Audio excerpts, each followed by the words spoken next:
every affair is the philanderer affair type. The questions I will ask are, have you always had affairs or cheated on your partner? Did the affairs last for more than 4 months? Have you lost count of the number of affairs that you've had or the number of people that you've slept with? Do you believe that monogamy is a myth? Are you highly competitive? Have you seduced your ex-partners? Would you even like to stay married? Do you believe in men and women's roles? Or do you believe that these roles are equal? And do you even want to stop having affairs? So you can tell by the way I ask these questions where I'm really going with this affair type. The philanderer really, well, honestly, doesn't ever plan on stopping the behavior. This behavior comes from early childhood patterns of probably seeing the father or mother cheat on the other parent and do so without much regard for anybody's feelings. They've probably seen the other parent, the one that's being cheated on, turn a blind eye. And so this is the type of role models they've grown up with.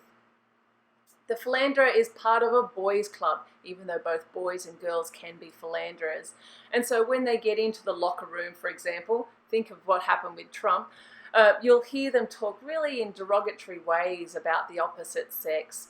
And they have very little regard for how they make their relationship sound outside of the marriage, because it's well known that everybody cheats in that sort of group. And so you can feel free to talk about cheating, or even bring your girlfriends there when amongst this level of peers.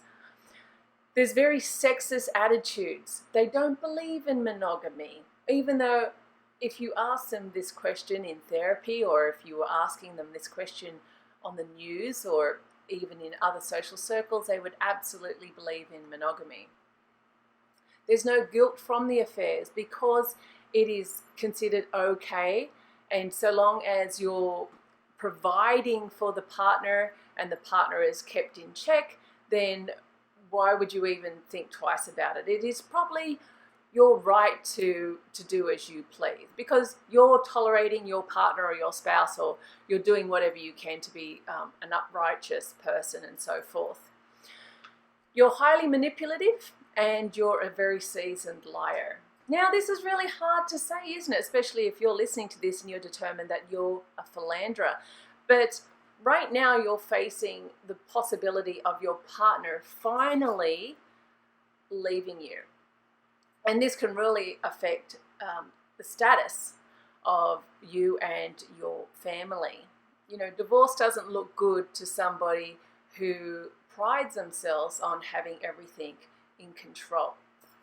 Now, the spouse of a philanderer has probably turned a blind eye for a long time and is probably a little codependent by this stage. Some people have really enjoyed the lifestyle that this very normally highly successful philanderer has been able to provide, and it's given you a lot of comfort and security. Maybe you've been able to raise a family, but now it's really embarrassing, and or you feel like now you deserve love. You've actually given maybe 10 years or 20 years to a person that when you look back on it, you realize they're really quite cruel. They may have provided X, Y, and Z in terms of gifts or luxuries or security, but at the end of the day, you have very little love. There's no one that actually talks to you and actually hears you. And you're realizing that your life is quite lonely now, and that this behavior is not going to stop. And that, you know, if you let this continue, you're going to go into old age really quite by yourself. And now it really comes a point that you have to decide, are you going to work a lot on yourself, or are you really going to be assertive and work with your partner, who is probably a narcissist of some level? And narcissists are very hard and very difficult to be able to work with in therapy, especially if they have narcissistic personality disorder. you're going to have to make some real decisions and probably reset the rules and boundaries about what your relationship actually means. So what chance of a fair recovery do we give your relationship? Well, if you're both willing to look at how you make each other feel, then of course you've still got a lot of work to do, but of course you can continue on together in the relationship, knowing what each other has to bring to the table, knowing that monogamy will always be a challenge in your relationship. Now, for some people, once they really discuss it and raise all the issues that have gone on over the years, then maybe monogamy and just being honest about the chance of being monogamous for the rest of your marriage, you can have an honest conversation about that, because for your relationship or for the betrayed spouse, it is really the lies and the deceit that is truly hurting you. It's constantly being neglected, constantly being lied to, and having this done over the years that makes your life extremely painful. And once you know the truth, you know what you're dealing with, you can make some better decisions. But if you decide just to turn the other cheek, then what's going to happen is that the cheating will just absolutely continue. This is your one chance to really work on some of the challenges in the relationship.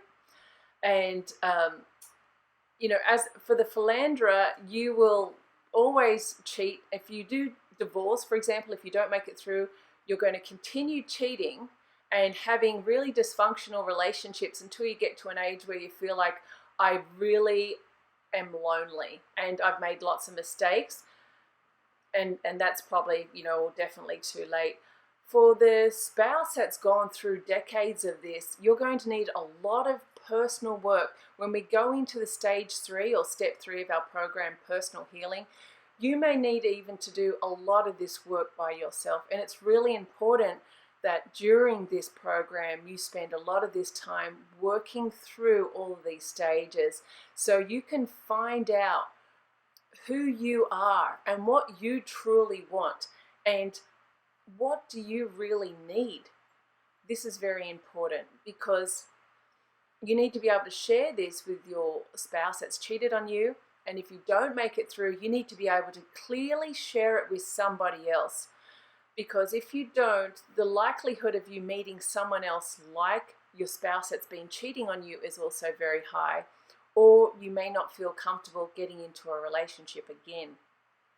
So I don't say this to upset people. What I'm saying this is so we can really accurately laser point the affair type that happened and really help you, if you're going through these specific affair types, get the right type of treatment for that affair type.